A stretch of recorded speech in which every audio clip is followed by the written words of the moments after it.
زمونږ په ټولنه کې ځینې خبرې داسې دي چې په لاشعوري توګه باندې یا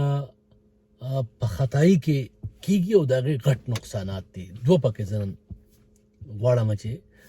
د ملګرو پام ورته راوګرځوم. یوه دا چې اکثره لوی عمر کسان چې دي کم عمر کسانو سره د بحث په وخت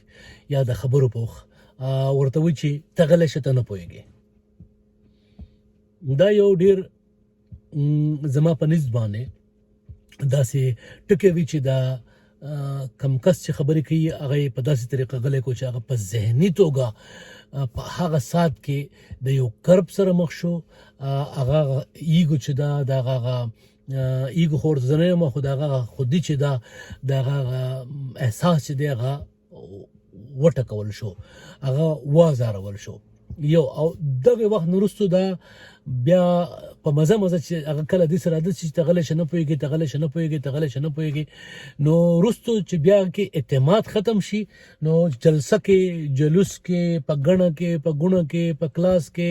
په نوکرۍ کې، په دفتر کې، په ملګرو کې، په ژوند کې هر ځای چې هغه خبره کوي نو هغه اعتماد دغه تباه شوی وي. هغه توان چې دغه کم دی د سوچ هغه تباه کړی شوی وي. نو هغه وایي چې هسې نه خبره وکړم نو غلطه خبره ونه کړم. دا ساینسي عمل دی کره کتل شوی چې د انسان په ذهن کې چې کوم شی ډیولپ شي کی وشي وشي وشي وشي اخره کې هغه نفسیاتي مسله جوړ شي. نو دغه سړی دغه جنۍ یا دغه ماشوم چې لوی شي لوی عمر کې بیا هم هغه سره دا مسله وي. دویم ډېر مهمترین ټکی کاش دا ما په شروع کې ویلې وي هغه دا دی چې مشر اکثره تاسو په کلو کې یا په علاقو کې اورېدلي وي چې خبره ته وکړي نو ته به یې منې. که ته ورته وایي چې ولې، نو ډېر مشهور ټکی دی، وایي ولې خو جنګ دی. اوس دا دومره ناروا، دومره زیات ناروا، دومره زیات بد اغیز لرونکې جمله ده، ټکی دی چې تاسو یې اندازه وکړئ چې د علم، د پوهې، د شعور، د پرمختګ لومړنی پوړی چې د هغه کوشن دی ولې دی. ځان پوهول دي که نه، ولې مطلب ځان پوهول یا نور ځان زیات په جوړتیا سره ځان پوهول یا ستا د دې چیلنج چې تا کوم وکړو، تا چې کوم تپوس وکړو، تا چې کوم دعوه وکړه دا د سړي چیلنج کړه. یعنی ستا نه وضاحت غواړي چېرې ستا دا خبره چې ده دا تشې په هوا کې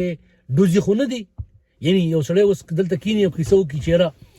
1400 کاله مخکې او پخوا په یو دغه باندې داسې جانماز به یا به یو تختپوش یا به داسې یو قالینو یا به یو پاڼه یو ډکې او په هغې به سړی کېناست او داسې به پورې راپورې تو. نو که دې سړي ته تپوس وکړو چې څنګه، نو دا جنګ نه دی، دا حق دی چې تپوس وکړي، ځکه چې دی د عقل دا خبره نه اخلي. د مار په مرۍ کې داسې وکل کارډ نشته دی، د مار په مرۍ کې داسې نظام نشته دی چې هغه سندرې ووایي.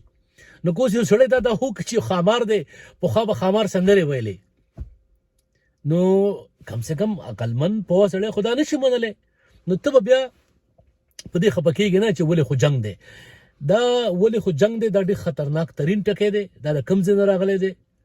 ولې راغلی دی، په کومو ځایونو کې سوال کول پابندۍ دي، په کومو ځایونو کې د سوال کولو ممانعت دی، د سوچ پکار دی.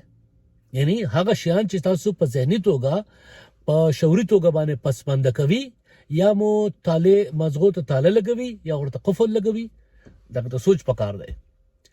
ولې د علم بنیادی لومړنی پوړی ده چې په هر ځای کې ته سوال وکړې او سوال کول چې دی د دنیا په هر دنیا کې هر ټولنه کې چې دی جایز دی. زموږ په ټولنه کې په لاشعوري توګه دا ټکي بیا بیا ویل کېږي. نو زه وایم چې ولې جنګ نه دی، په دې باندې ماشوم ته دا نه دي ویل پکار، کشر ته دا نه ویل پکار که هغه سوال وکړي پوه یې کړئ. ستاسو سره که دلیل دی هغه دلیل جواب له ورکړئ. په تش دا ونه چې هلکه دا په پلانکي زمانه کې داسې یو توتي و چې هغه توتي چې دی هغه به سحر کې به هغه توتي و، ماښام کې به د هغه نه چرګوړی جوړ شو، ماستان کې به د هغه نه چوکیدار جوړ شو. داستاني قصې دي، داستاني قصې چې دي دا په داستانونو کې خوند کوي. خو چې کله ته د یو کلیم په توګه کوي، کله چې دعوې په توګه کوي، کله ته د یو سړي باندې خپل علمي روب په ځای کوي نو هغه سړی بیا حق لري چې ځان تاسو کې نو خو پکېږي بنا ولی جنگ نه دی دا بنیادی شی دی او ملګرو سره چې کله بحث کوي همزولو سره دوستانو سره په ځانګړې توګه د خپل ماشومان سره نو زما خیال دا ټکی ورته نه ویل پکار چې په غل شي نه پويږي وګ ورته کېدوي کې د شیغو چې تلوستي وي اوریدلې وي یا په په ذهن کې په خپل قدرت د صلاحيت ورجول د جګه په باندې خپل مشاهده داسې کړې وي چې ذات ځان به زیات وکړي وي